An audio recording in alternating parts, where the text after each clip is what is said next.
Hi everybody! Today I'm going to be showing you how to do a 3D illusion drawing. If you're new here, you should really check out my first 3 lessons because this one I'm not going to so much explain the step-by-step drawing technique process. That was my last video, and if you watch at least episode 3, you should be caught up with how we're going to do things in episode 4. I'm picking a very simple subject for this lesson so that I can show you through an effective method how it's going to look in the 3D form. So we're not going to spend a lot of time drawing the actual thing, but we are going to use this time to create the illusion. For today's lesson, I'm using a toned gray sketchbook, Prismacolor pencils, I have my electric sharpener, and you'll need an X-Acto knife or at least something that you can do precision cutting with. So I'm going to put off my reference image to the side of the screen, and because we're doing something super simple, I'm using just a simple wooden chair as the drawing subject. And when you find your reference, whatever you do this with, you want to make sure that you find an angle that will give you the illusion of it sitting on the page. So if you do something like straight up, like from above, like a bird's eye view, that won't work, or something that's directly from the side. If you'll notice, the picture that I chose has like a 3/4 angle. It almost looks like it's sitting on a plane that will be the paper.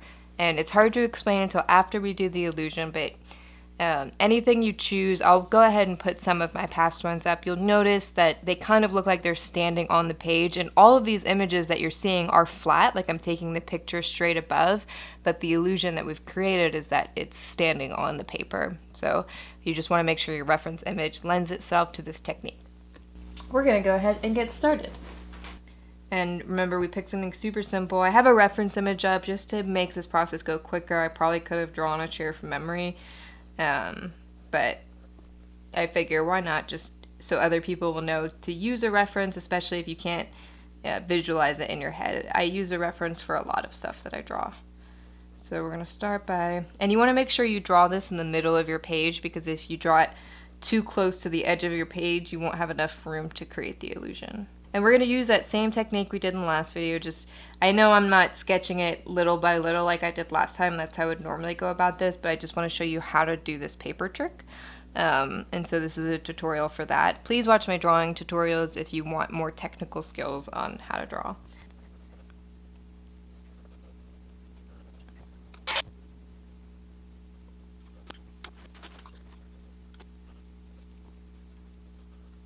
So this should do just to get our point across. It's just a simple chair, but it's going to be a good object to show you the 3D illusion. The next important piece is to create the shadow underneath the chair. And to do this, you want to make sure, depending on what color paper you're using, that you use the appropriate colors for that. So I'm using toned gray. So I'll use gray shadows to make it look like the shadow is on the paper itself. If I was using toned tan, I would almost use like a brownish gray to give it like an illusion that it's creating a shadow on that type of paper.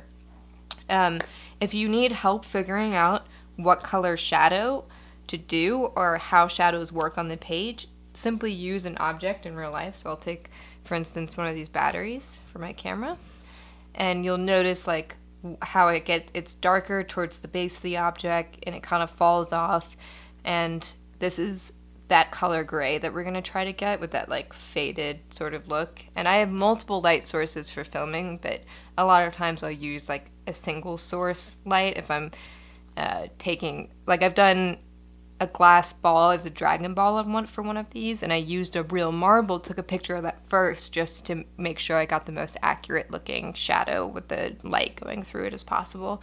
So it helps to have something that you can actually put on the page for reference too.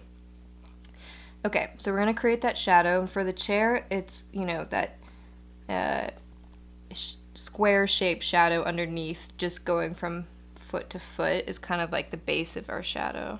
And so this is what I meant by finding a 3/4 object that makes it look like it's sitting on the page, because even without cutting the paper right now, you still kind of get that illusion of it sitting on the page.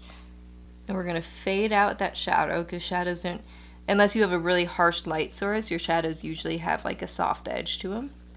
And then we're going to put the shadow darker by the feet themselves, because that kind of gives you the illusion of where the shadow is coming from. And I'm even going to use a little black to make the feet pop on the ground. Okay, so that kind of gives us our basic shadow illusion with our chair. I'm clearly using a very top lighting source, and that's why the shadow is just under the chair.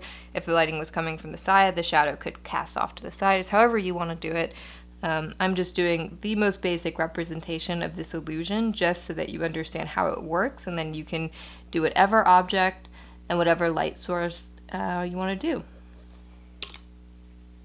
The next thing we're going to do is draw a straight line across the page, and you'll want this line to leave some of the image above it and then some of the image below it.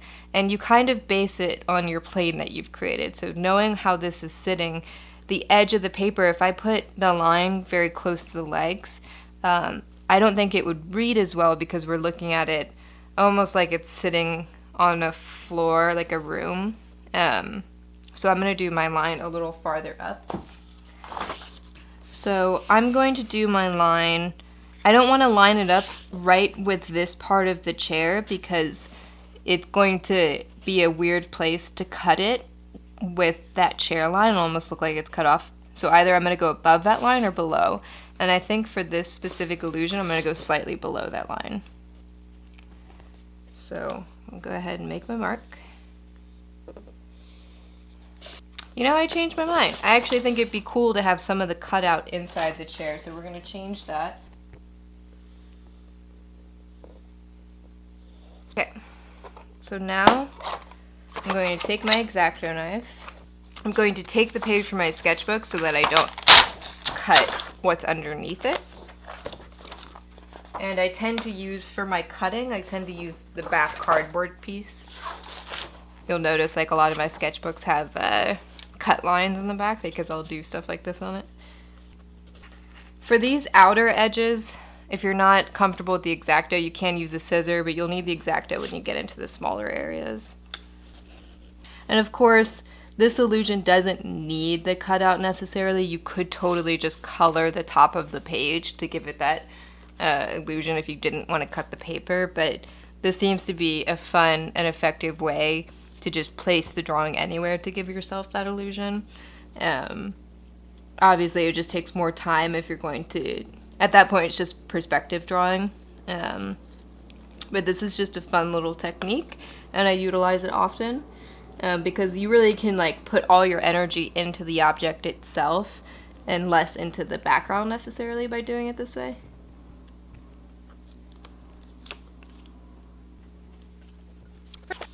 So now you'll see how I create these illusions. So this is just a really basic example of how I created this illusion. This was all the supplies it took to do this.